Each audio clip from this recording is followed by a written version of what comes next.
Okay, next up, well, we're going to have a panel um, to talk about the infrastructure of the new internet that is on brand and on topic of the collection of information we've been talking about today. Uh, so let's see. We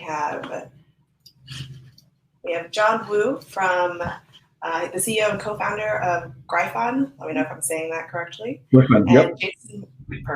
Jason Morton from Lit Protocol. Welcome. John, if you want to just take a few moments to introduce yourself and kind of your perspective on the infrastructure for the new internet, I'll let you take the stage. Sure. My name is John. I'm the CEO and co-founder of Griffin. Just to give you a little bit of background on Griffin, we are a security mesh Wi-Fi router that's powered by machine learning. We've deployed about 60,000 Griffins and that are protecting over 350,000 connected devices in lots of people's homes right now. So I do have a little presentation. I don't know if we have time to kind of go through that and just to kind of show you our perspective on the Web3 infrastructure.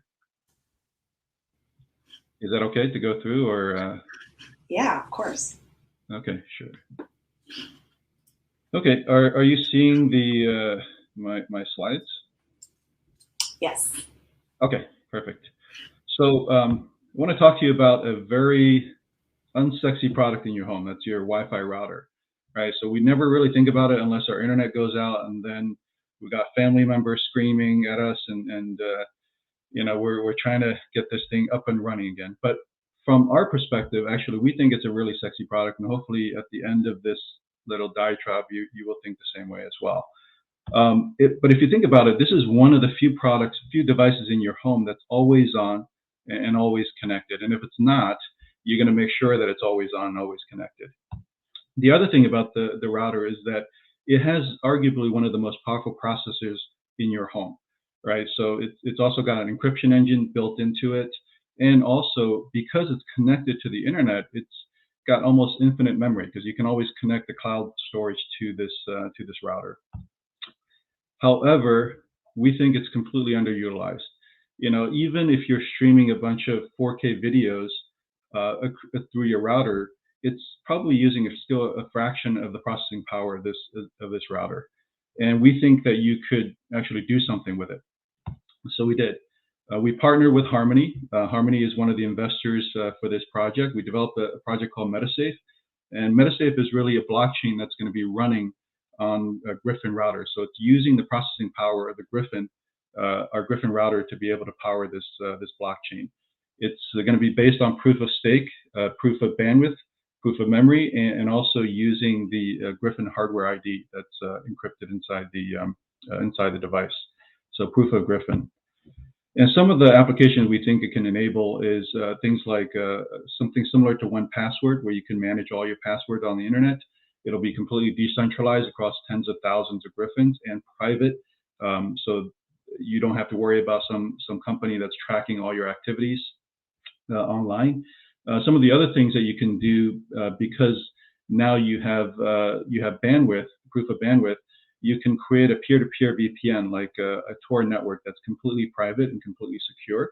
Another thing that you can do is, I don't know if you've heard of Amazon Sidewalk, but Amazon's actually using your internet to pass their data. So instead of giving Amazon that benefit, you can take that benefit back and allow bandwidth sharing service through MetaSafe. Something similar to or complementary to the Helium network that uses LoRa, but instead you're using your Wi-Fi for that type of service. Location services, and also things like DDoS attack protection. So when you have a flood of queries, DNS queries, you can actually dissipate that across tens of thousands of Griffins. So these are some of the applications that we think could be enabled through MetaSafe that's running on tens of thousands of Griffins. So some of the benefit is just that you now, instead of having your router just sit there and pass just a few packets of data along, now you can utilize that underutilized resource to basically run a blockchain. You can earn MetaSafe tokens and basically offer security and privacy services to the internet. So, and it's also a router now that can create a community behind a blockchain. And so we think that's a really interesting way to utilize something that normally people don't really think about. And hopefully it could be an important part of a Web3 infrastructure going forward. Thank you. And if you want to support the project, we are doing a equity crowdfunding campaign in our Republic. You can check that out. Thank you.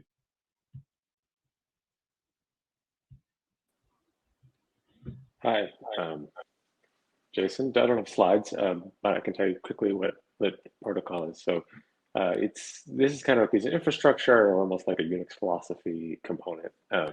So basically, it's a system that allows you to encrypt and lock static content, music, videos, whatever, behind some kind of on-chain condition, like possession of an NFT, or you meet a balance. So whatever on-chain condition, we support a number of chains. And then you can encrypt content based on that. You can decrypt content that was locked behind a chain condition. You show you own a wallet that meets the condition, and you can authorize network signatures that let you access dynamic content. So it gives you a bridge where you can permission, a Zoom chat or a server or a Google Doc or some kind of Web2 resource or a Shopify integration behind some kind of on-chain condition. And that can be done dynamically. So that gives you a bunch of things you can do, locking and unlocking under the user's control. And then in development, we have a new system that allows you to script those kind of actions. So basically kind of like a smart contract, but it has a key pair associated to it. So a smart contract that's able to sign things that are interpreted by other chains. That's the quick overview. Cool, thanks, Jason. And we have Greg Osuri has joined us. Hi, Greg, welcome from Akash Network. Hey, Cindy, how are you? Great. Greg, do you want to take a moment to kind of introduce yourself? And maybe a little bit about Akash Network. Sure. My name is Greg Osuri. I'm the founder of Akash and CEO of Overclock Labs. I am a infrastructure programmer through and through. My written code is currently in production at Amazon, HashiCorp, Kubernetes, and whatnot. And Akash was founded, about 4 years ago with an idea of creating an Airbnb for cloud compute. What that means is there's an enormous amount of cloud-grade compute sitting in data centers across the world that is underutilized, about 95% of which is not used. And on the other hand, we have this crazy demand for cloud with prices only going up. So the idea to open up that market and make that available to users in a fully decentralized open way is what we started on 4 years ago. And now we're in production about a year ago. And Akash is one of the fastest growing cloud in the world. In total, we measure our progress by gigabyte hours we processed. And in total, we did about, I would say 25 million gigabyte hours, in which just 3.5 million came just last month. So it is growing incredibly. And a lot of growth has been from the decentralized ecosystem, primarily the DeFi's and the NFT space. So we have quite a bit. The most popular application running on Akash is Osmosis, which is a premium decentralized exchange on Cosmos, and Juno Network, which is also a very popular smart contracts network on Cosmos. And we're seeing also quite a bit of adoption from Chia mining, primarily for cost. I mean, Akash costs about 10 cents to plot a mine. Compare that to a traditional cloud, which costs about 40 to 50 cents. So it's a highly efficient price performance platform. All right, great. Thanks, Greg. I know you mentioned that you're seeing a lot of DeFi activity in this space, but what other trends are you guys seeing in internet infrastructure? So a lot of right now, I think we're seeing the rise of DWS, or decentralized web services, I call it. It's the Akash Network definitely is one of the players, and we see Lipeer, Arweave, Graph Protocol for a certain degree. We're seeing a lot of storage that includes Storj and Filecoin and the Saya. Each of them actually gaining momentum. If you look at some of the Web3 indexes, a lot of that is number one, like specialty platforms like Arweave are offering something that hasn't been offered before, which is permanent storage style. Whereas networks like Storj and Saya are offering high performance storage. So each of the networks, I think, are specializing into their own sort of realms. I mean, Akash definitely is the small global spot market, right? That never existed before. So I think each of the platforms are finding the niches and specializing to those niches. And I think we're going to continue seeing that solidification of product market fit. So we're in this post product market fit phase, right? And we're in the growth stage. So a lot of the platforms are in the growth stage. A lot of the realities you got to face a lot of the realities. Like, are you actually having a product that people like, and is your product actually growing, right? So I think we're seeing quite a bit of that post product market fit, which is very, very exciting. Unlike last time, like if you compare to the last cycle, if it was what began as a white paper only, then began as if you have a product or a mainnet, it's bullish. But now it's like, okay, you have a product and a mainnet, but now you actually got to show growth and real usage. And I think that's going to be the big driver, a big difference from the cycle to previous cycles. John or Jason, feel free to add anything. Yeah, so I mean, actually, how slow the growth of the storage thing in particular, to bring it up, has been really disappointing, I think, to me. As storage has been around, for example, for a long time, and SIA and the uptake in terms of the actual amount of storage sold is really small at this point. I know you guys are going fast, but I think one of the big puzzles to me is why that's happened. Why is it, even if the pricing is better than something like S3, what's missing? And I think that, obviously that's part of what we're trying to help with in terms of access control and more granular control of storage. But I'm interested to hear what you guys think about why that uptake has been kind of not as exciting as we'd all like it to be. Well, it really comes down to user experience, right? So decentralized systems traditionally, even now, are horrible when it comes to onboarding a new user. So we're talking about a Web2 user who's extremely experienced and with experience that's highly optimized, right, for Web2 systems. We're trying to take that user and bring them onto Web3, and we're saying, hey, we have these volatile tokens you got to use for payment. So it's like a lot of these, we're seeing a lot of resistance from the Web2 community. I mean, personally, Akash, we're growing pretty fast, but our retention is not as impressive as a traditional Web2. I mean, I'm fully open and honest because all this data is open, right? And the reason for that is, the initial onboarding of getting a token and then, getting the user is very, very difficult. And after that, the user has to keep buying these tokens from an open market, which is also very difficult, right? Along with that, a fully non-custodial experience is just like great if you really like privacy and censorship resistance, but not so great if you don't care about those, right? So unfortunately, majority of the market doesn't really care as much as we do in Web3.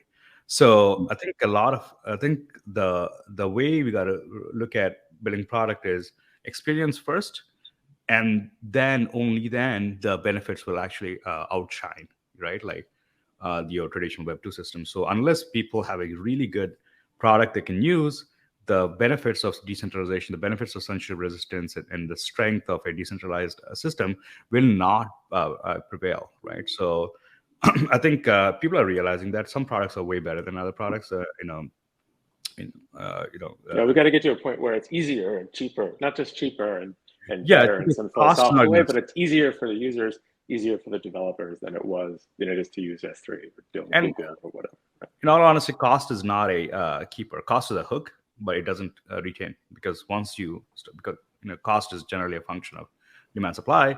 Once the demand increases, supply reduces, the price goes up. So people start jumping ship, right? So it's very important to sort of keep this in mind and use like Airbnb. Airbnb initially cost was a hook, $20 rooms, but then you eventually got into a mode where you have diversity and variety available to you. That's why people use Airbnb versus a Hilton or whatnot, right? So I think it's very important, and the transition is also very, very important as we think about how do we build products. One thing that's great though, we're just we're going to announce a new head of product. We are seeing quite a bit of talent inflow from Web 2 to Web 3. So our new head of product is former HashiCorp, if you know what it is, infrastructure. It's a top tier infrastructure company that created Terraforms and whatnot. We're seeing a lot of really amazing talent. Our VP of engineering, was from IBM and through acquisition, and they were responsible for maintaining Node.js. So a lot of these top tier sort of like talent is coming into Web3, and people are starting to realize. Yeah, this talent flow thing is one of our best possibilities, right? So just like people forgot how to run their own servers and rely entirely on the cloud, I think we have this hope that people will forget how to even rent a server from the cloud. And we'll have a generation of developers that grows up. This is the only backend. The chain is the backend, and they don't need or want anything else. And then we get to a point where instead of people running word processor on their own computer, they spin up just like they spin up the Google Docs instead of running their own word processor. People will stop even thinking about doing anything else other that isn't backed by the chain. But we have to. I'm not even a technical person to get there. Totally, I'm not a technical person, but like I myself have actually researched how to spin up, a server for as I go into DeFi. So even a person like me going into that, you can definitely see that there's going to be traction in the population, especially the younger population, as they, they're more exposed to Web3 right off the bat, like a child. Yeah, I think one of the things that we're working on with the MetaSafe is really to bridge that gap of the user experience. So, we kind of solved that problem for bringing network security into the home. So instead of, having a firewall and getting an IT degree in order to set it up, we made it really simple. You could just scan a QR code and you could run our Griffin app, and you have basically almost enterprise level type of security for your home. We hope to do the same thing with MetaSafe. So basically the MetaSafe blockchain will run on your Griffin routers, right? So in order to set it up, you just need to scan the QR code with our MetaSafe app, and then it just asks you to turn it on. So it's as simple as pushing a button, right? And then some of the things that we're rolling out in terms of applications on top of it is really to kind of look at what are some of the issues, some of the real world problems that people are actually paying for. For example, the 1Password. There's millions of people are using the 1Password in order to solve their password problem, right? So what if we do that on the blockchain? So it's decentralized, it's distributed, it's more secure, and it's more private. So really to try to get rid of passwords. Let's get rid of passwords. Yeah, we have better systems using all these passwords and storing it on our on our computers in a file or somewhere. It's making it less secure. So so instead of doing that, why not store it on the blockchain, make it more secure? So really trying to look at solving real world problems that people have, and making it really simple to run, either for the service provider that's running the blockchain, or the actual customer that's going to be using this type of service. So that's what we're hoping to solve with MetaSafe, running on tens of thousands of Griffins, and eventually hopefully millions of Griffins. So really looking at this piece of equipment that's in your home that's people don't really think about, and using that as part of the Web3 infrastructure.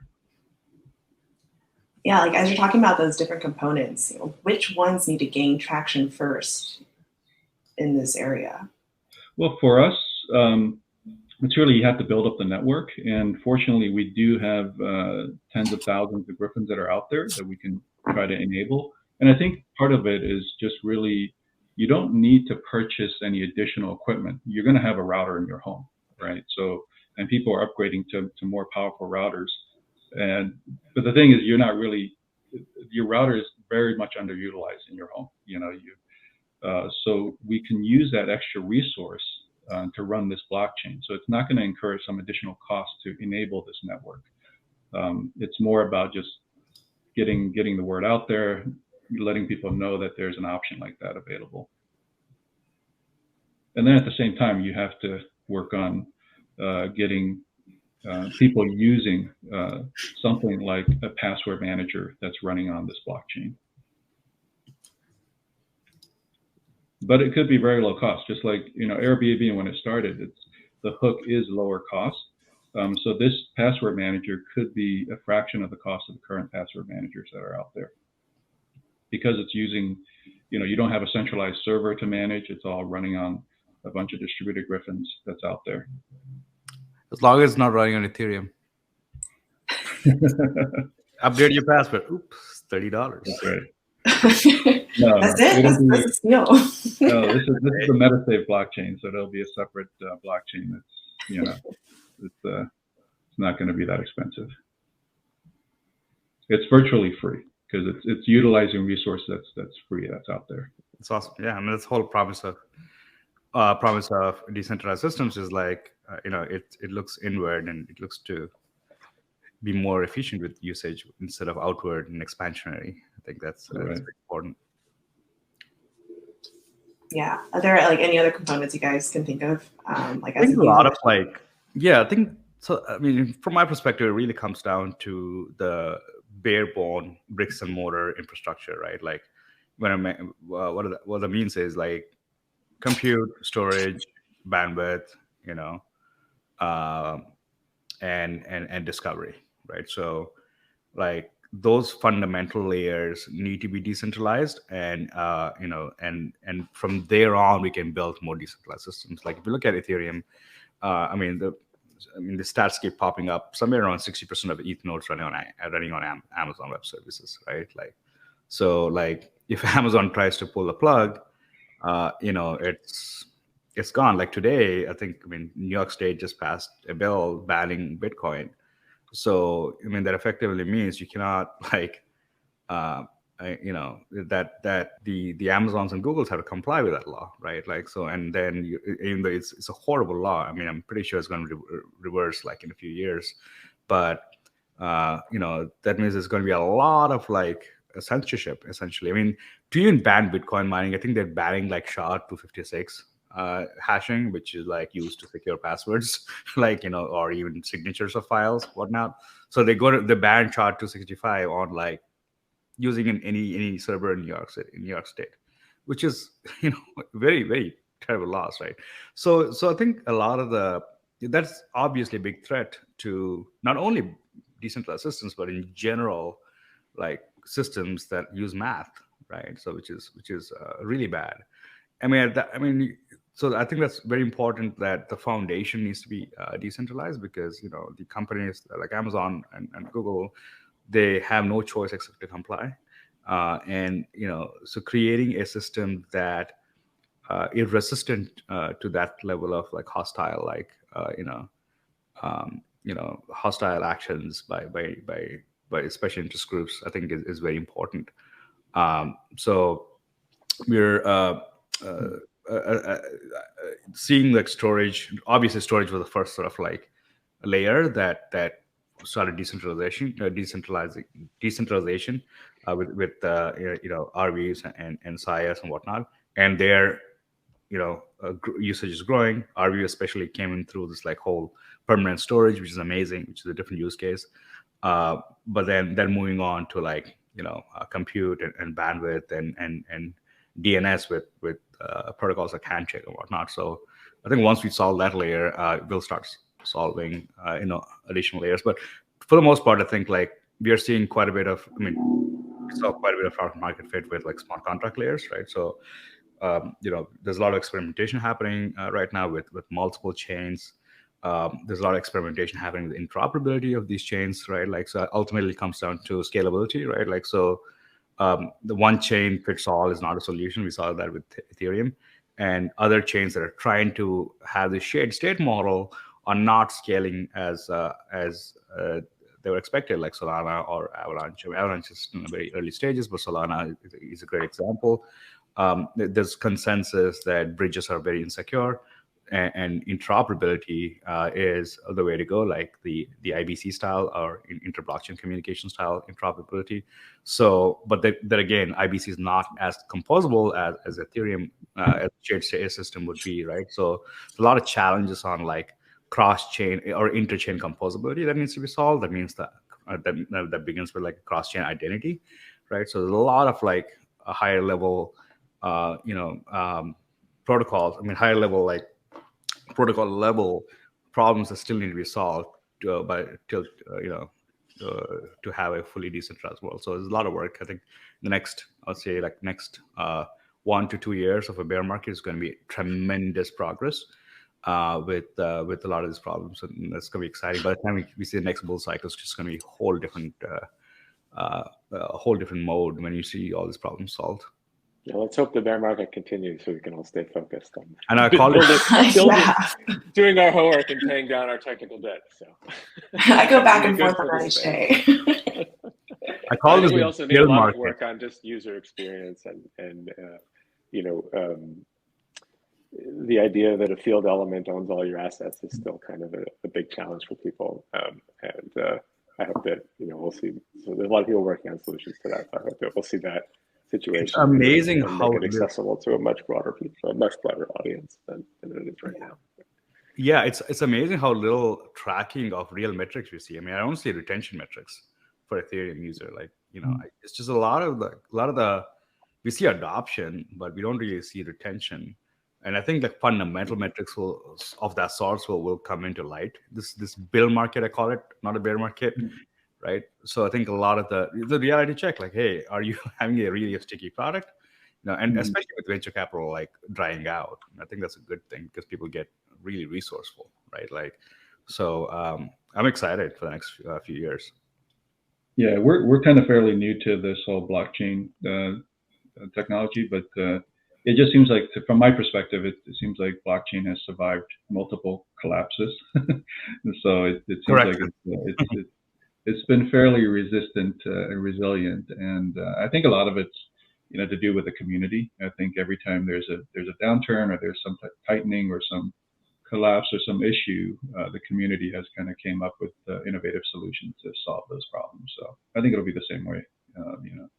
Yeah, I think companies that survive these downturn is going to be the ones that are well capitalized. Like people that have been through the previous bear market know have gained the lessons and know the importance of having a solid treasury to survive other bear markets, right? I mean, we've certainly, invested quite a bit in making sure that we can survive for the next 3 to 4 years, right? So, and continue like supporting development. Community stays, but as long as we show progress, right? Community is also one of those things that, in a bull market, you get interesting people that are all the moon boys, right? They all like their token go up. Yeah, Akash went up like crazy.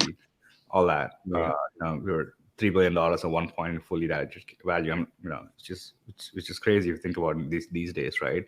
But now, when that dried down, you see a lot of the community just leave. Not a lot, but the people that come in for the money leave, and the core community members still stay. And think building on that foundation of like, what's your value, and a community needs progress, needs to see progress, right? They're just not going to be there if you're not building, if you're not showing progress. So I think it's important to build a strong community to show solid progress. And a lot of the shillers, a lot of the moon boys are going to go away, which is a lot better, a lot quieter, and more focused period. I love bear markets. It's just such an amazing. Yeah, but I think that also brings a challenge too, right? Like when we are in a bull market, there's headlines and people are kind of like more exposed to the crypto space.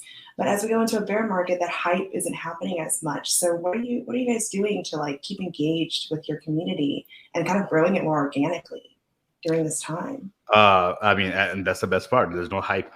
So it's way simpler when there's no hype, because real progress gets to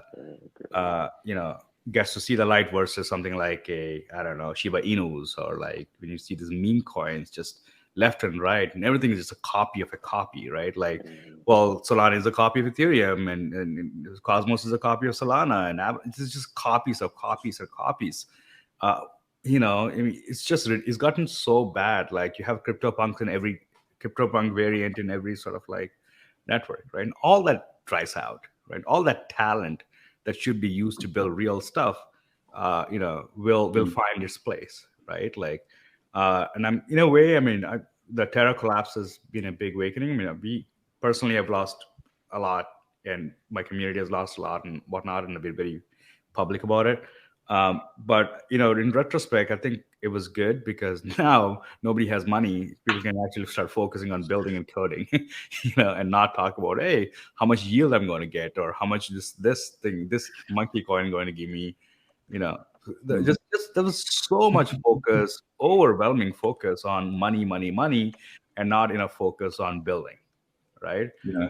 And so I'm actually like my team and all of us are It's hyper. the church, is Churchill or something? Gentlemen, we've run out of money. Now we have to think. That's exactly what's happening. There you go. We have just a few minutes now we left. get some thinking done. That's good. Yeah, Yeah, we have I just a few think- minutes left. So if you guys want to just have some closing remarks on that. Yeah, no, I think we saw the same thing back in 2000 with the internet collapse too, right? The .com, and from that we saw the rise of Facebook, YouTube, Amazon, all these really great companies that are building actual useful things for us to use. And I think maybe the same thing it could happen. Blockchain is very useful. There's a lot of really good technology there, and I think we'll see more utility type of applications come out of it. It's something that that's going to be able to bridge the gap between all this technology jargon to actually things that are useful for everyday people, right? So, and that's what we're building at Griffin and with MetaSafe, and hoping to kind of bridge that gap. We do have to let people know about the benefits of blockchain and try to let them know how it is decentralized, it is more private, or it could be more private, and it is something that's a lot more resilient to malware. Yeah, it's a fundamentally better foundation for a lot of things, for the global financial system, for identity, for data ownership. It's a fundamentally better system. We still have a ton of work to do. It's going to get there. This will be the foundation of all those things in another business cycle or two. So be patient and do your homework, and it'll be great. Yeah, I mean, I think you, gentlemen. Oh, go ahead. I'll let you finish. Stay focused, right? Stay focused on progress for the next few years. Do not hype your projects. Just let progress speak for itself. I mean, that doesn't mean you should stay silent. You should obviously communicate the progress to keep your community, right? Make progress, keep the communication clear and open, and the community will build. And that's the only way to survive a bear market. And by the time you realize, if you have good progress, when the bulls come, it's just going to be a different world, and they will come. So yeah, so take advantage of the time now to move as fast as you can, because it will always come. The new transition always gets here, and that's something that I've also learned. So thank you, gentlemen, so much. I learned so much today about infrastructure. All right, take care, guys. Thank you. Bye.